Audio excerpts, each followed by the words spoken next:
नथा विसारे सघूं। तंहिं करे मुंहिंजे ज़हन में हिकु सुवालु उभरी रहियो आहे जेको मां आॾो रखणु चाहियां थो। मुंहिंजो सुवालु दरअसल इहो आहे त सिंध आज़ादु आहे या ग़ुलाम।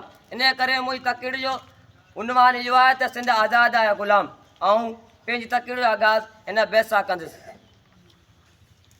हिन माग जी हिफ़ाज़त माण्हुनि जे हथ में आहे, हिन माग जी हिफ़ाज़त माण्हुनि जे हथ में आहे, कमकार जी क़यादत माण्हुनि जे हथ में आहे। माण्हू अञा हितां जा माण्हू त सघिया आहिनि पर क़ादिर तसोबी कुदरत माण्हुनि जे हथ में आहे। धरती उहो खितो आहे जिते सामूंडी बंदरगाह, जिते 1000 अरब रुपया रेवेन्यू जे उगाड़, जिते तेल गैस कोयलो ऐं ॿियनि मदनी वसीलनि जा भंडार लॻा आहिनि, जिते दुनिया जो बहितरीन नियारी निज़ाम, जिते दुनिया जो ॿियो नंबर वॾो शहर कराची आहे। पर पंहिंजी बिजली पंहिंजे गैस हूंदे बि वफ़ात अॻियां हथु टंगाए बीठा आहिनि।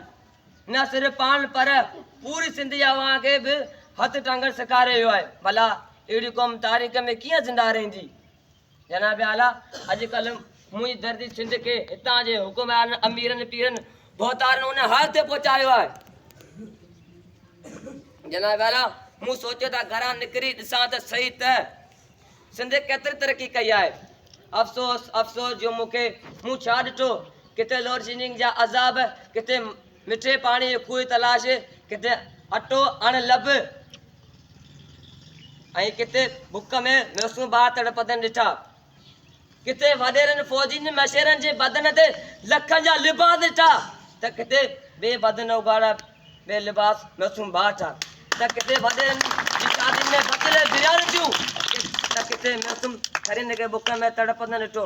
उहे सभु मंज़र ॾिसी लफ़्ज़ बेअख्ता तरी अचनि था त हिते पल पल कई पाप थियनि, हिते पल पल कई पाप थियनि, न पाप नगर जी ॻाल्हि न कर, हिते लोच सदो तो धम घुटिजे, हिते ॾाढो आहे ॾाढ न मर, हिते कंहिं वटि न आहे नी नगर, त रोज़ जीअं था गीत कर, न पाप नगर जी ॻाल्हि न कर, न पाप नगर जी ॻाल्हि न कर।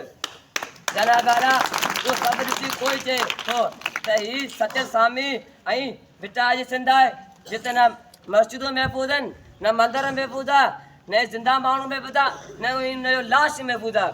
जनाब आला, मां तव्हां खां पुछां थो, मां पाण खां पुछां थो, मां हिते वेठल हर हिकु खां पुछां थो, छा हीउ सचल सूरमनि जी सिंध आहे?